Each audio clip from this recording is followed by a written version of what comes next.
I'm here today with Quantrilla Ard. Quantrilla contributed to the new Chicken Soup for the Soul book titled I'm Speaking Now, Black Women Share Truth in 101 Stories of Love, Courage, and Hope. Quantrilla is a recent transplant to the Atlanta area, along with her husband and three littles. She's a faith-based personal and spiritual development writer and speaker who believes in the power of collective strength, community, and fellowship. She recently graduated from Walden University with a PhD in health psychology and is an advocate for social justice with a focus on Black maternal and infant health and mortality. So, Quantrilla, it's so wonderful to have you joining us today. Thanks so much. Thank you, Brian. It's an honor to be here. Well, it's my pleasure. We've known each other for quite some time, and this is the first time we've had a chance to do an interview together, so I'm really glad about that. Same here. So maybe before we start talking about books, maybe you can just kind of tell us a little bit more about your background and what other kinds of things you do besides writing. Yeah, sure. Like you said, a little bit in the bio, I have one foot in like the faith-based space, and then the other foot is in the academic space. So I'm also a behavioral scientist, and I research different topics, especially when it comes to, they're called health disparities. And my specific zone or lane that I feel I've been called to is the topic of Black maternal health and infant health, specifically as it relates to mortality, and just trying to advocate for Black mamas and babies and to decrease the mortality. My hope is to eliminate those unnecessary and preventable deaths in that community. So that's what I do there. I've had a lot of fun working in the faith-based space and the academic space as they come together. I've been able to share that information in faith-based spaces on faith-based podcasts. And so I used to always wonder, well, how will these two things connect?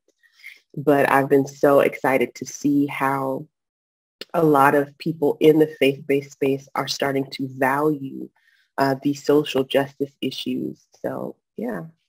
That's really good. I applaud you for kind of choosing an overlap like that, kind of the intersection of two separate markets to focus on. I think that's good from a marketing perspective and also, writing perspective. So I'm glad to see that you're doing that. Congratulations. Thank you. Certainly the area of, African-American, infant mortality, right? And infant health is an important one to make progress on. So, it's nice that you're contributing to that. So, and it comes out of my own story as well. I had a personal story with that. So kind of, it's not just something that I'm doing as a job. It's something I'm personally attached to. So. Okay. Well, it always helps to be passionate about whatever you're trying to do, right? Absolutely. Absolutely. I mean, this whole, journey of writing books and stuff is a long haul, right? It takes a lot of patience and perseverance, and that requires a lot of commitment and dedication and stick to it. That's right. Absolutely. Absolutely. So before we get into the Chicken Soup book, you've also contributed to other books and other, writing that you've done. Can you talk a little bit about some of that? Sure. So a couple of books that I've contributed to, one of them is All Who Wonder Are Not Lost. And that is by an author named Tracy. Oh my goodness. Now her name is escaping me. But that's the name of the book, and her first name is Tracy, and I'll get the information to you. Maybe you can link it. Another author, Alexis Goring, she has a compilation of devotionals. I've contributed to that book as well, and it is such a great, I think it's an encouragement for people looking for just kind of short snippets, but powerful snippets. I've also been a contributor to the First Five app. I write with that app.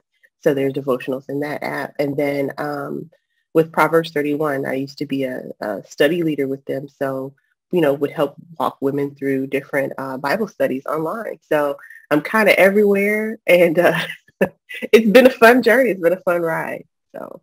Well, it's nice that you've contributed in all those different ways. Yeah. I think it's important for an author to be out there, right? And engage absolutely audiences and In today's world, that's really important. It is. It is. Truly. So how did you get involved with the Chicken Soup book? Oh, so interestingly enough, I attended my first Publishing in Color conference. And, I was a little nervous about doing the appointments, the separate appointments. And by the time I finally got up the nerve to do it, like the majority of the appointments were sold out. And I said, well, let me just take one more look and see, maybe there's, something else that I'm interested in. I really want to take advantage of it. And then when I saw Amy Newmark was still available with Chicken Soup for the Soul, I got so excited because I think in my head, I thought maybe Chicken Soup for the Soul had just kind of died out, a long time ago. And I was like, oh my goodness, I would love to talk to her. And so I set the appointment and I was just so excited. And I was able to talk with her. We had a great conversation. And it's so funny because we actually talked about the idea of this book before it became a thing. So wow. Amy is so gracious. We did an interview and it'll come out next week, but she's so gracious. She called me one of the godmothers of the book. So I'm so excited to know that it was, I had just maybe a little tiny portion of encouragement and motivation for this book to come out. And so I didn't know if it would happen. We talked about it, but I didn't know if it was something that was viable. And so when I got that email to say, hey, we're going to do it, would you, be willing to contribute? I was like, yes. So I was so excited to do that. And I mean, out of all the submissions, just so honored to be chosen along with the other women in the book. And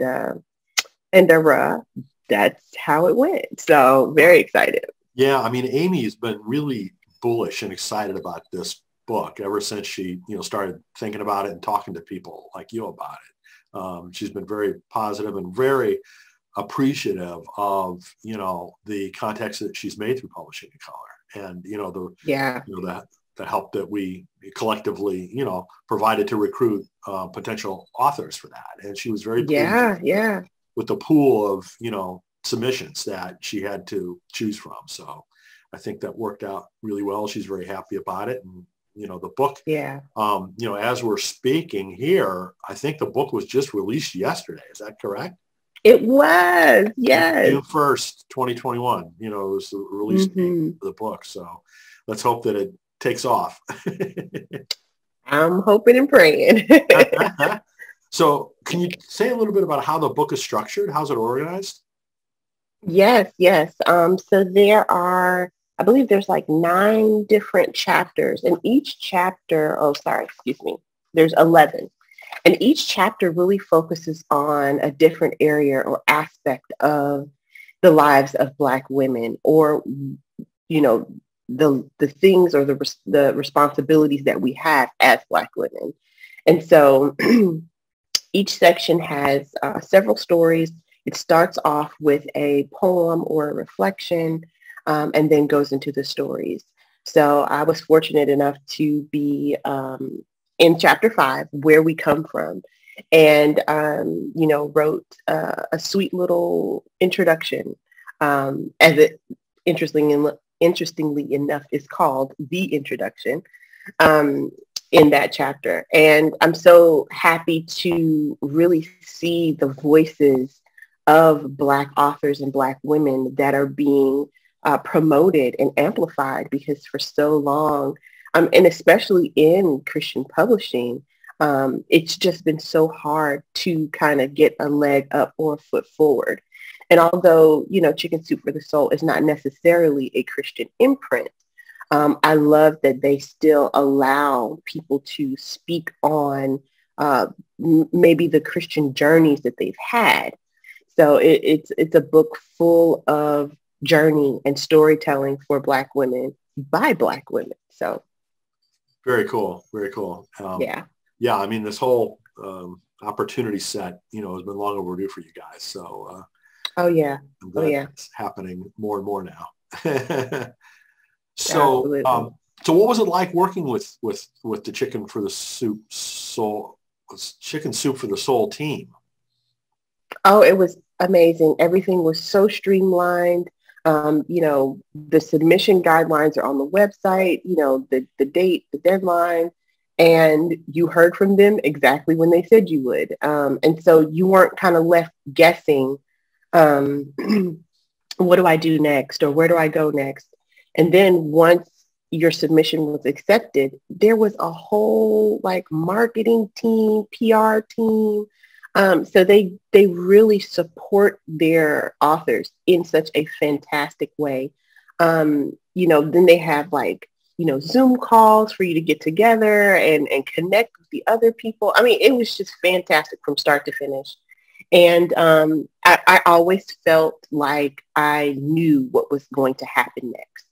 And that to me is a very important part of maybe a first time author kind of trying to get their feet wet. If this was something that they were doing for the first time, it really set a high precedent for really how the transition should go from, submission to publication. And I thought it was very well done. And I mean, if every situation is like this, then great. So it was awesome working with the team. Good. And the timeline of it was pretty quick, if I'm not mistaken. When did you first learn that your submission was accepted? From the early part of the year. Yeah, the early part of the year. Maybe I want to say February. Maybe wow. February. So from that point in February to the book being available June 1st. Yeah. That's pretty quick. Yeah. Well, you know what? Honestly, I think the submissions were probably due in the latter part of 2020. So not like they had a lot of time, but, they probably had a few months because I think they probably knew once they put the call out that they would have thousands of submissions. Yes. But so they probably had to give themselves a little room. Yeah. That's still pretty quick, from the time when you asked for submissions and they approved, X number of contributors to when the book showed up. Typical book timeframes are a little bit longer than that. Quite longer. So that's that's really great to hear, that it came together so quickly. So what would be like the main message that you want people to take away from, your part of the book? I think the main message I would want people to take away is that our lives as Black women, and specifically as a part of the Black community at large, is that there's nothing really different outside of, the challenges that we may face as a people. Everything else about us is the same.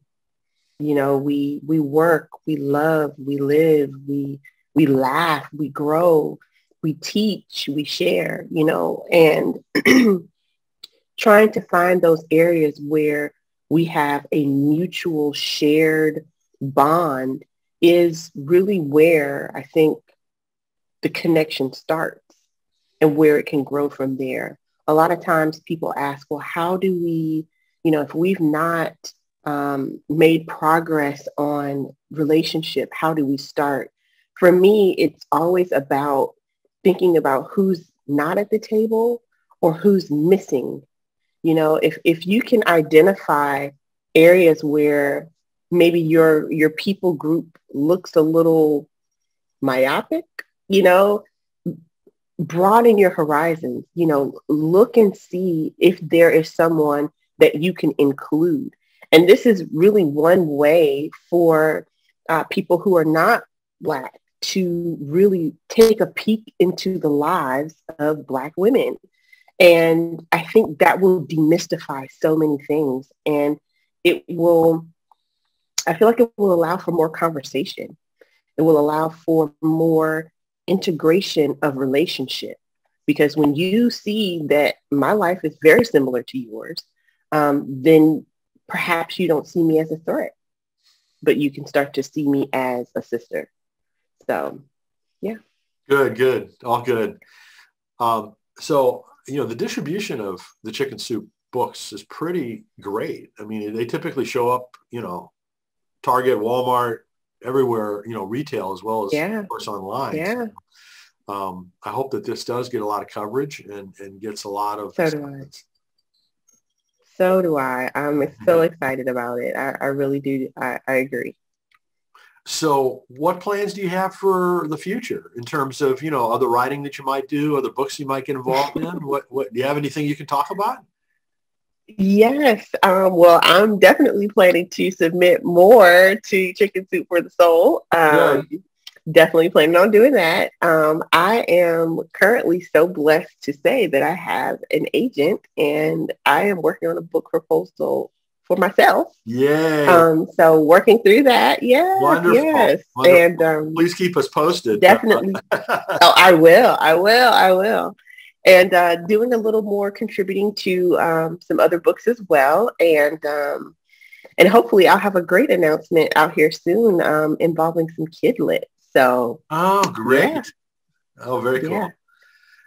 So, yeah, I mean, that's a relatively new area for me, for Writing for Your Life. Mm-hmm. Recently, just last September of, 2020 was the first time we'd done a children's book conference. And we did another one in May, a couple weeks ago. And we've got more of those planned, for the fall and for next year. So I'm glad you're involved in that. I think that's such an important area. Oh, absolutely. Absolutely. Well, Quantrilla, it's really great to be able to talk with you about, your contribution to this book. I'm so excited that you're in it. I'm so excited you helped make it happen in the first place. Oh, thank you. Thank you for all of that. It's my pleasure. My pleasure. So honored to be here.